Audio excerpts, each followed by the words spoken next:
Hello, and welcome to Andrew Broussard Watercolors. Today, we are going to do some oils. I'm starting some oil paintings today, and I figured it would be good to film the process and show how I start one of my oil paintings. Now, a lot of these are derived from either looking at paintings, watching Eric Kopel, or watching Dennis Sheehan or Stuart Davies. So you'll see a lot of techniques that they utilize in this video. Also, material wise, I have a 6x12 canvas cotton panel, and I'll talk about other ones throughout. And I'm using Williamsburg Italian Pompeii Red, Winsor Newton Sap Green,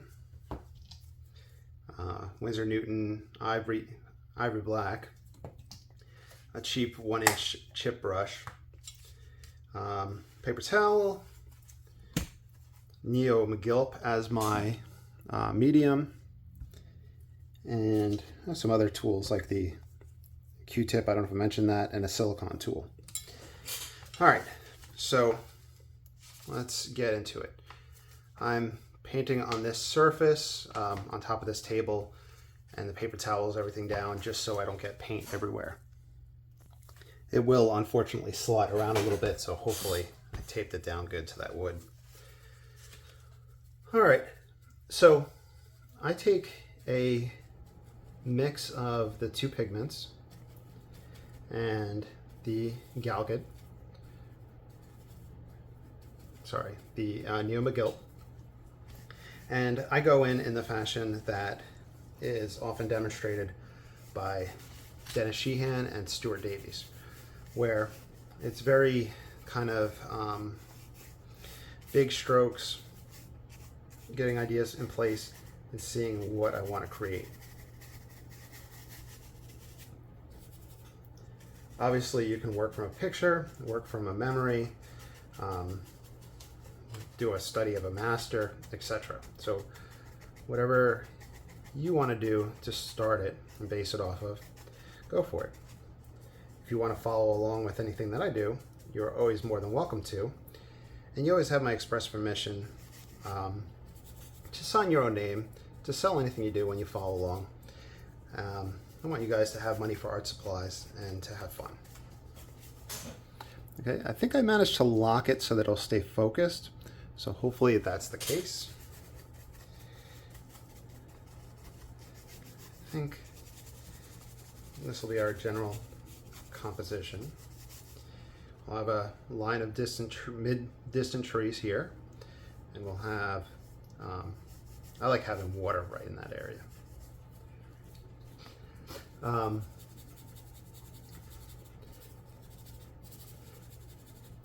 Okay, what else? So the sky itself, different ways you can go about doing it. You can kind of softly put it in, or you can put some down and then grab a paper towel and start spreading that around. With the paper towel, the surface that you're working on is really going to affect how much you can wipe back and the textures that you get. Here, cotton panel with the weave, you're not going to wipe back to perfect white. If you're utilizing a gesso board, you can really push it a lot further. If you, and I'm going to go completely white, completely toned so you can see. Linen is also recommended as an easy way to wipe back compared to the cotton. But this cotton, the New York Central one, is advertised as having portrait smooth surface. So it's a pretty tight weave. So you can kind of see where we're at with that. Now, I've watched Stuart Davies use Q-tips to wipe back further. So I just wanted to kind of demonstrate that. So you can see that there. Also, Eric Kopel, I've seen use a silicone tool just to simply wipe back to the canvas. So get an idea of different tools that you can utilize. And these brushes shed a whole bunch, but that's fine. I've already got a whole bunch of cat hair everywhere. All right, so now that you have hopefully an idea of the different tools and what they can do, paper towel we can use for texture, which I'm going to get at in a bit. My main focus is the tonal values and the textures. My goal is that once this is dry, I can then come back over it and glaze over it. I've watched Stuart Davies and Dennis Sheehan push an initial painting a lot further than I think I'm comfortable with in the initial stages. And I think that simply just goes down to experience. The funny thing is, I've watched Eric Kopel, who is an absolute master, absolute genius of the Hudson River Valley School of Painting. So more realistic in kind of the traditional sense. And his initial paintings kind of look all over the place, but he layers quite a bit. All three have videos online. Dennis Sheehan and Stuart Davies have some free videos out there, while Eric Kopel has some subscribe stuff on his Instagram. And I'd recommend checking them out. Or if you like my approach, I have the Patreon down below and I have some exclusive videos up there. So if you want to support this channel, I take that money and I put it back into art supplies. Okay. So, looking for ideas, and I think I might want an outcropping of trees that come closer. It might not show up in the camera, but in your mind you start getting these ideas and then you start seeing how you can push things back and forth. So, very common approach is taking the paper towel and wiping back.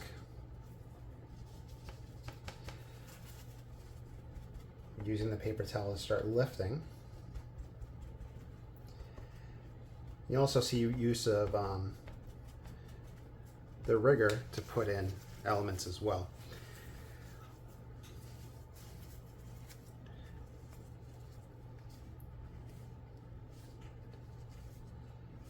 Now on smoother surfaces, more would be picked up.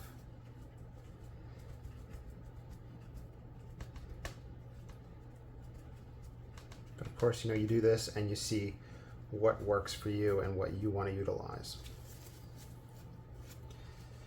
Now I have the black out, and I'll use that to start darkening some areas. So I'm just looking for the tonal values. I think I'll utilize this to help get those tree trunks popping in a different way. Bring a line of grass forward. And I'll go into this tree and get some textures there.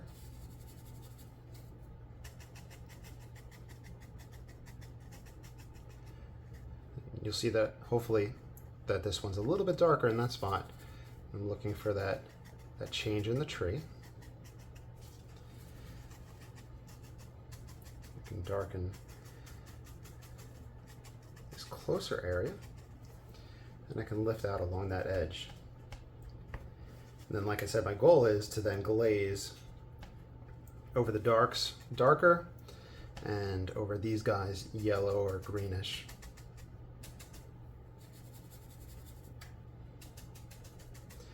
Not spending too much time in one spot and working my way around and letting the scene create itself.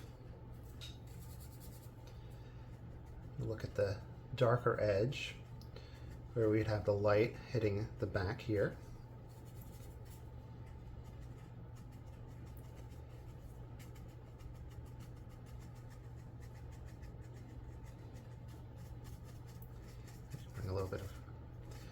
shadow down, reflection down from this guy. See if I want to crisp up that edge.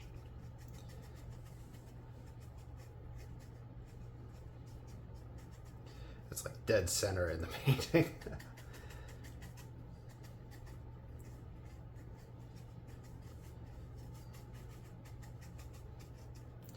So I can try to move the eye a little bit more.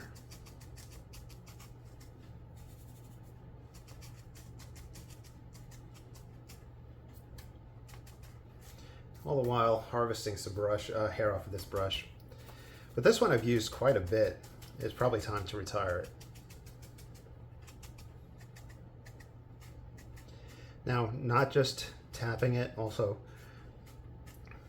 driving it along, looking for textures that look like grass coming up.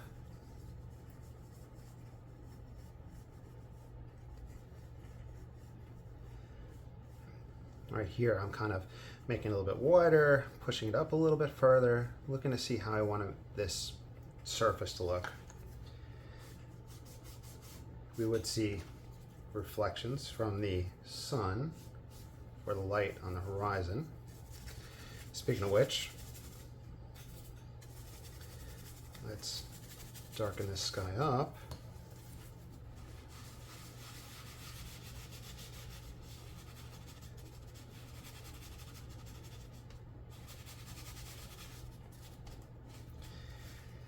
And use whatever I can to pull back.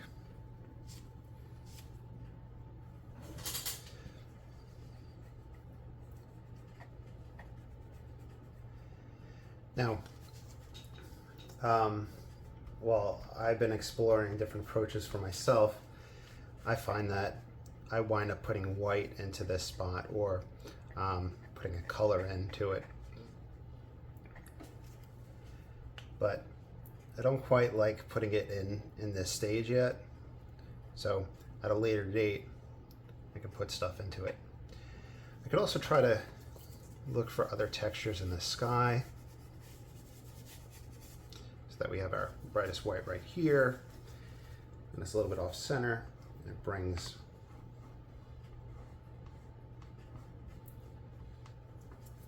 that down.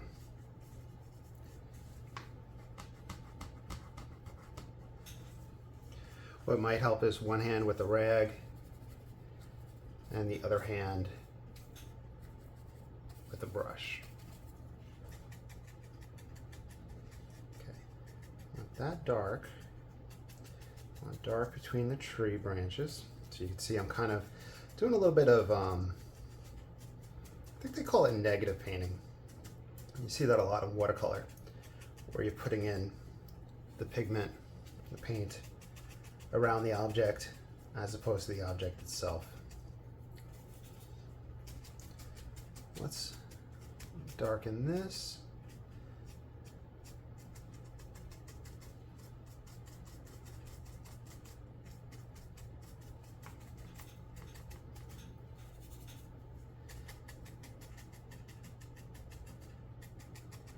That might pop a little too far forward, but it's all about experimenting and seeing what works for you, what you like, and what gives you kind of glimmers of kind of realistic memories or nostalgia.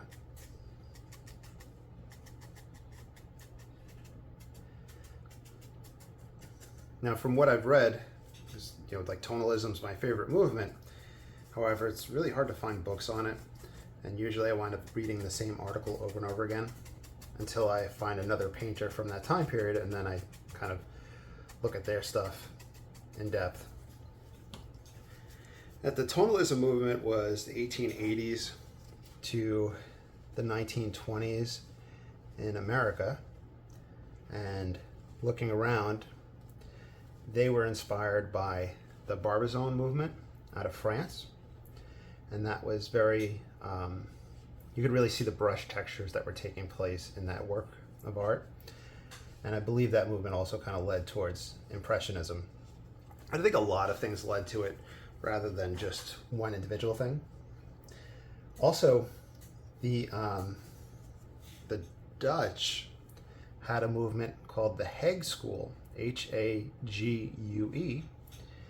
which was also called the Gray School, because they were painting landscapes that were kind of grayed out. And so there's different parts of the world that have approached these movements around the same time and ideas. The Gray School, I remember reading a critique at the time where an artist had said their landscape has way more colors than that and it isn't gray, so why is everybody painting so gray? So that was interesting to see how it was reacted to. Another thing that comes up a lot is this idea of refraction, where there's the warm colors underneath and cool colors painted on top of it. And I think Burge Harrison, he talks about the idea of how those colors interplay. But I don't think I really use that concept. In fact, when he writes about it, he talks about Tonalist painting in that fashion, but painting wet on top of wet without mixing. And I'm not really sure, or at least I'm not deft enough with mediums and materials in order to paint in that fashion, or light-handed enough yet, or even having the foresight to really plan it out in that fashion. Okay, so hopefully, it looks really dark. Let's see if I can light it up some. There we go. So I apologize if the video is kind of all over the place. It is a little hard for me to film the process of oils, mainly since I'm painting flat and I'm dealing with all the lights. So as I put the light over it, I start getting reflections. I can see it better like this.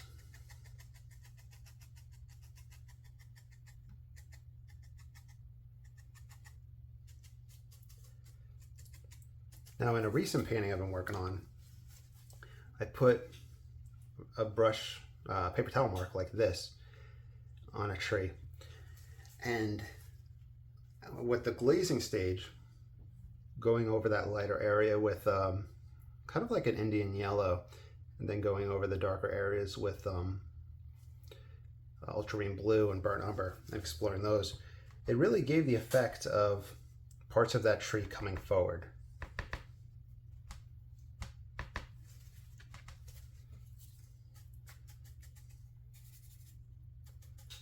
And I just kind of have this thing for darkening the corners of paintings.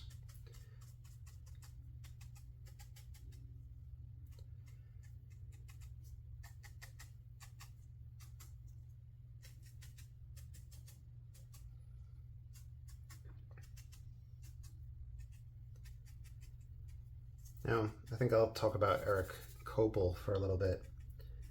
So, for about a month or two, I had paid for his subscription service, and he had a lot of fantastic videos on there.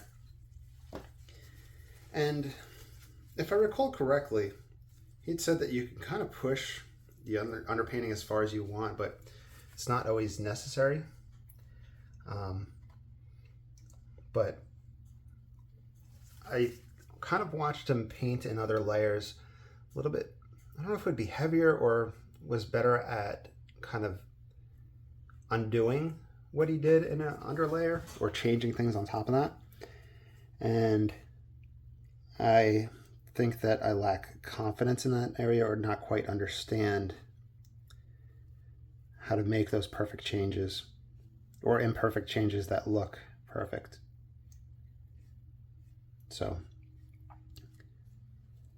that's to give a few different ideas.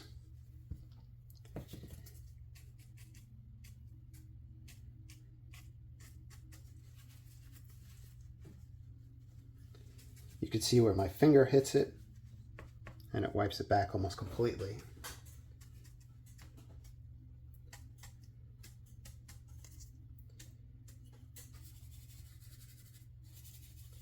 Okay.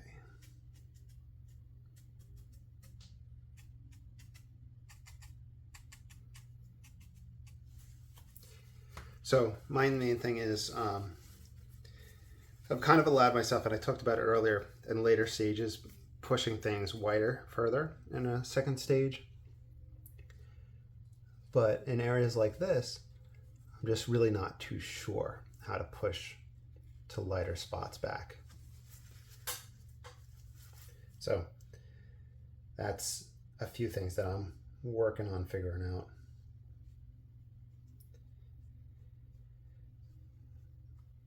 You can use the paper towel throughout.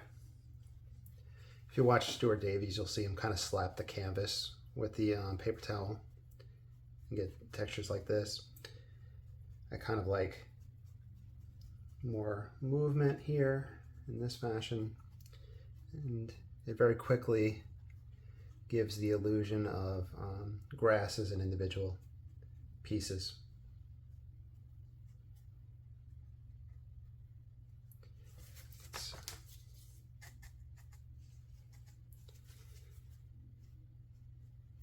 Pull out highlights.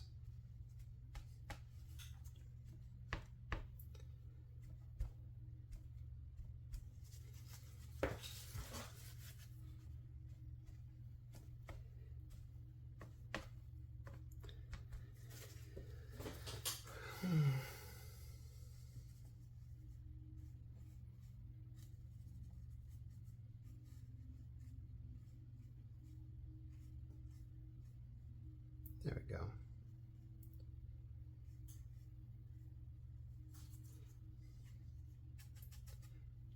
You can do another little bit of bushes right there. I think that I'm going to leave this one here. It looks really dark, so at least through the camera. I hope you're able to take something away from it. And if you want me to film more, let me know down below. And once again, if you want to support this channel, I have the Patreon down below. So thank you for that. We'll leave this here, and hopefully I can get a video on glazing, and I'll see if I can figure out other lighting for oils. All right, have a great day and take care.